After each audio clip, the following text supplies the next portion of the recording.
Hello friends, आज हम discuss करेंगे बुध ग्रह के बारे में। हमने इससे पहले सूर्य और चंद्र के बारे में डिस्कस किया और फिर मंगल के बारे में। अब हम बुध के बारे में डिस्कस करेंगे।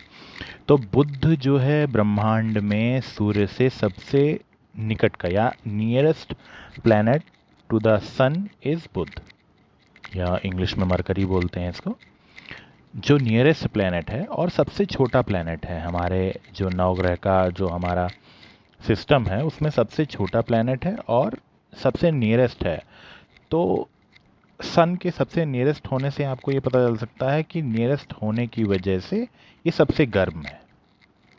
सबसे गर्म मतलब इन द सेंस कि मतलब सूर्य से ज़्यादा गर्म नहीं है, बट सूर्य की मैक्सिमम जो उसकी डिस्पर्शन ऑफ जो वेवलेंथ है उसको एब्जॉर्व कर रहा है। तो बुध काफ़ी गर्म है।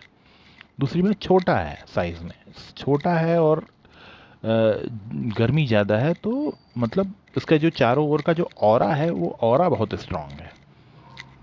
तीसरी चीज़ कि नियरेस्ट है, तो नियरेस्ट होने की वजह से जो सूर्य का चक्कर बहुत तेज़ी से लगाता है।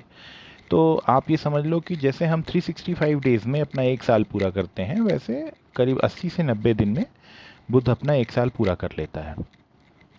तो इसका जो एक तो ऑरा स्ट्रांग है, ऑरा में गर्मी है, नियरेस्ट टू द सन है और अपनी डिग्री पे सबसे ज़्यादा झुका हुआ है। मतलब जो इसकी tendency towards means if you see the gravitational force from sun to Mercury, it is very highest because सबसे नियरेस्ट में है, तो झुकाव बहुत ज़्यादा है। इसका झुकाव बहुत ज़्यादा है, तो यानी कि मतलब इन द सेंस कि ये बहुत साथ साथ चलता है। अगर आप अपनी कुंडली में देखो तो बुध और सूर्य में बहुत ज़्यादा दूरी कभी होती नहीं।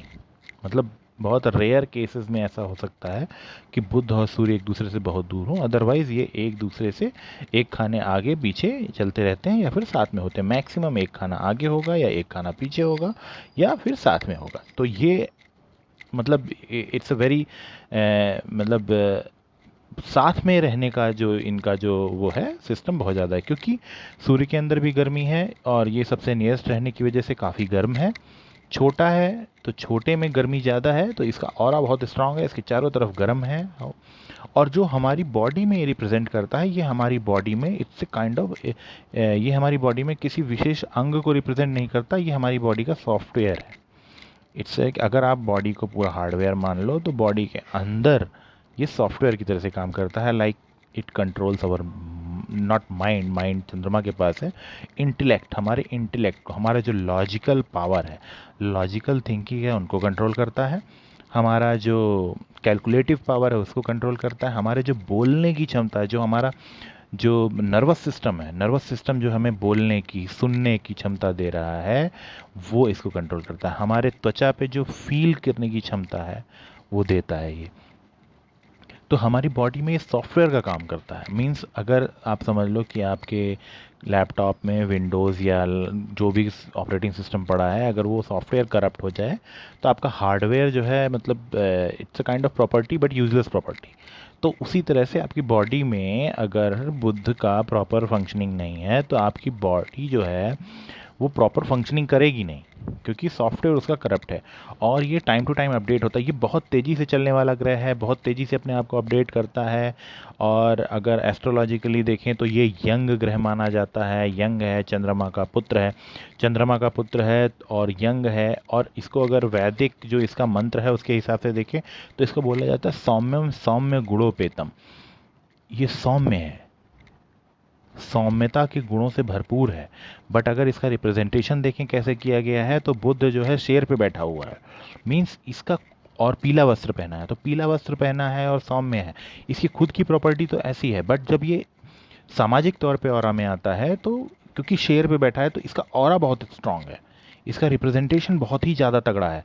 आप देखेंगे कि जो जो पब्लिक फिगर्स होते हैं जितने भी, जैसे राजनीतिज्ञ हो गए या कोई बड़ा बिजनेस टाइकून हो गया, उनके बुध का जो प्लेसमेंट होता है कहीं ना कहीं ऐसा होता है जिससे वो ऑरा उनका कहीं ना कहीं पब्लिक फिगर बना रहा होता है।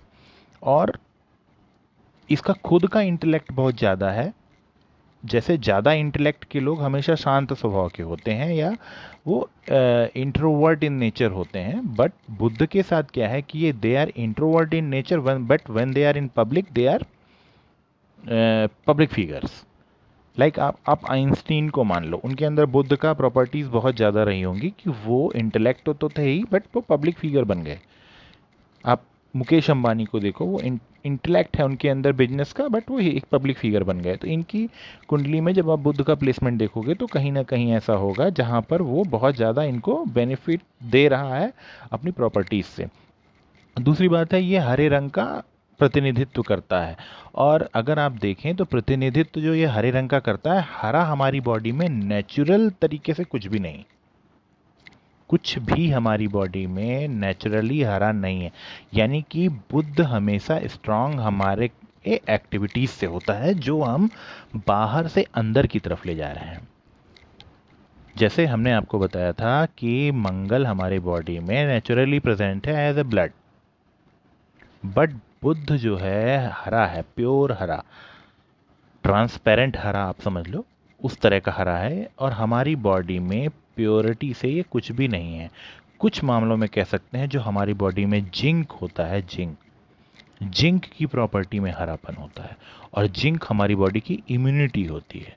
तो आप ये समझ लो कि अगर आपकी बॉडी में जिंक की कमी है तो आपकी बॉडी की इम्यूनिटी लो होगी।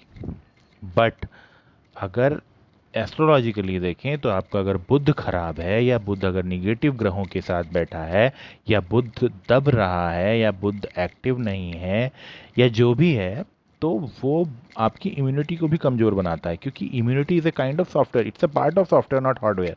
तो बॉडी में जो भी सॉफ्टवेयर से रिलेटेड आपका जो सॉफ्ट फंक्शनिंग है, जैसे आपकी इम्यूनिटी हो गई, आपका नर्वस सिस्टम हो गया, आपके फील करने की क्षमता, आपके सुनने की क्षमता, आपके बोलने की क्षमता, आपके महसूस करने की क्षमता, आपका इंटेलेक्ट, आपका लॉजिकल पावर, ये सारी की सारी चीज़ें बुद्ध कंट्रोल करता है। बुद्ध शब्द शायद, मुझे एग्जैक्ट नहीं पता, लेकिन शायद ये बुद्धि से ही आया है, क्योंकि मन और बुद्धि में हमारे शास्त्रों में अंतर बताया गया है। मन एवं मनुष्याणाम कारणम बंधन मोक्षो, मन जो है एक अलग एंगल है, मन हमारे पूरी दुनिया को ही परिवर्तित कर देता है, बट बुद्धि जो है किसी भी परिस्थिति में डिसीजन लेने का हमारा पावर है। मन हमारा क्या कह रहा है ये एक डिफरेंट चीज़ हो सकती है, बट कोई सिचुएशन है उसमें इंटेलेक्ट क्या लगाना है ये हमारा बुद्धि है, बुद्ध से डिसाइड होता है। तो बुद्ध जो है हरे रंग का रिप्रेजेंटेशन करता है। हम हरा रंग नेचुरली हमारे बॉडी में नहीं है, बट हरा रंग नेचुरली हमारे इन्वायरमेंट में बहुत सारा दिया गया है बाय द नेचर। जैसे आपके पेड़ पौधे हो गए, ये हरे होते हैं और ये हमें ऑक्सीजन देते हैं। Again this is a part of software, oxygen is a part of software. आपकी बॉडी में हार्डवेयर पे कहीं भी ऑक्सीजन प्रोड्यूस नहीं हो रहा है, आपकी बॉडी में सॉफ्टवेयर के थ्रू जाता है, मतलब एज ए सॉफ्टवेयर जाता है, एब्जॉर्ब होता है और अपना काम करता है। तो हरे रंग का बहुत ज़्यादा एसोसिएशन आपको ऑक्सीजन से मिलेगा, हरे रंग का बहुत ज़्यादा आपको जिंक से मिलेगा। हरे रंग की चीज़ें जो हैं आपके नेचुरली इन्वायरमेंट में प्रेजेंट हैं। तो अगर आपका ऑरा ऐसा है, जैसे आप बाग बगीचा है आपके घर के आसपास या ये है, तो आपको इंटेलेक्ट ज़्यादा फ्रेश फील होगा। आप जैसे मॉर्निंग वॉक करते हो, जब आप नेचर में जाते हो तो आपको माइंड थोड़ा फ्रेश फील होता है, शरीर हल्का फील होता है, आपकी बॉडी के सॉफ्टवेयर फंक्शनिंग अच्छी हो जाती है। इट मीन्स जो natural tendency of green colour in the body है, इट इज़ गुड। जैसे आप हरी सब्जियां खाते हो, वो क्या करती है, वो अल्टीमेटली कहीं ना कहीं कन्वर्ट होके आपकी बॉडी में एज ए सॉफ्टवेयर फंक्शनिंग करके कुछ ना कुछ अच्छा कर रही होती है। तो जो भी चीज़ें हमें नेचर से मिली हैं और जो हमें बॉडी में बाहर से अंदर ले जानी है, उसमें हरे रंग का बहुत बहुत बड़ा रोल है। और हरा रंग रिप्रेजेंट करता है बुद्ध को, और यह कह दिए बुद्ध रिप्रेजेंट करते हैं हरे रंग को, जो कि हमें बॉडी में प्रेजेंट नहीं है, बॉडी में बाहर से अंदर ले जाना है। तो it is very important to be with the nature. अगर आपको अपना बुद्ध को स्ट्रांग रखना है और चाहते हो कि आपका इंटेलेक्ट हमेशा अच्छी तरह काम करे, बॉडी की इम्यूनिटी पावर बनी रहे, तो आपको नेचर से कनेक्ट होना बहुत ज़रूरी है, हरी सब्जियां खाना बहुत ज़रूरी है। ये सारी चीज़ें आपके लिए बहुत इंपॉर्टेंट है। अब इसके बाद अगर बात करें कि इस ग्रह का जो मतलब जो मूवमेंट है हमारी कुंडली में, ये बहुत तेज है। मतलब ये बहुत तेज़ी से आगे बढ़ता है, हर महीने 1.5 महीने पे ये अपने आप को चेंज कर लेता है और बहुत तेज़ी से फंक्शनिंग करता है। और इसी वजह से जो हमारा इंटेलेक्ट है, इंटेलेक्ट हमारा कभी कभी हमें अच्छा फील होता है, मतलब अच्छा नहीं, अब तो खैर मंगल ये आप मून से कर सकते हैं कि अच्छा फील ना होना, बट जो इंटेलेक्ट हमारा कभी कभी हमें कुछ चीज़ों पे दिमाग लगाने का मन करता है और कभी कभी नहीं करता है, या कभी कभी हम उसी चीज़ पे डिसीजन अच्छा ले लेते हैं, कभी कभी नहीं लेते। तो ये बुध का प्लेसमेंट है। अगर लेट से बुध बुध एक सात्विक ग्रह भी है, सौम्य भी है, तो बुध जब केतु के साथ बैठता है तो इंसान धर्म की तरफ ज़्यादा सोचता है, धर्म की तरफ ज़्यादा मतलब उसका झुकाव होता है, धर्म की तरफ तर्क बहुत करता है, लॉजिक बहुत लगाता है। लेकिन अगर यही चीज़ राहु के साथ बैठ जाए बुध, तो वो धर्म के खंडन के लिए बातें करता है, मतलब धर्म के विरोध में बातें करता है कि दिस इज़ यूजलेस, कुछ नहीं होता। क्योंकि वहाँ पर बुध क्या करता है, बुध राहु की प्रॉपर्टी एब्जॉर्व कर रहा है और लॉजिक लगा रहा है। तो जब जब लॉजिक लगेगा और राहु की प्रॉपर्टी लगाएगा तो वो निगेटिव की तरफ बोलेगा, नेगेटिव की तरफ जाएगा, जिस चीज़ को रिप्रेजेंट कर रहा होगा। तो बुद्ध का बहुत ज़्यादा संबंध हमारे इंटेलेक्ट से है, डिसीजन मेकिंग से है, हमारे बॉडी की सॉफ्ट फंक्शनिंग से है, जितनी भी चीज़ें सॉफ्ट फंक्शनिंग होती है। हम सबसे ज़्यादा इसका असर जो है हमारी बोली से है, या आप समझ लो कि हमारे जो बोलने का तरीका है, या हमारे बोलने की जो पावर है, गले से है। जहाँ से भी ये कंठ जिसको बोलते हैं, जिससे आवाज़ आ रही है, जिस इस हार्डवेयर से हम जो कुछ सॉफ्ट प्रोड्यूस कर पा रहे हैं, that is controlled by Buddha. अब बुद्ध को अगर देखें तो ये मूवमेंट तो जैसे मैंने बताया फास्ट करता है।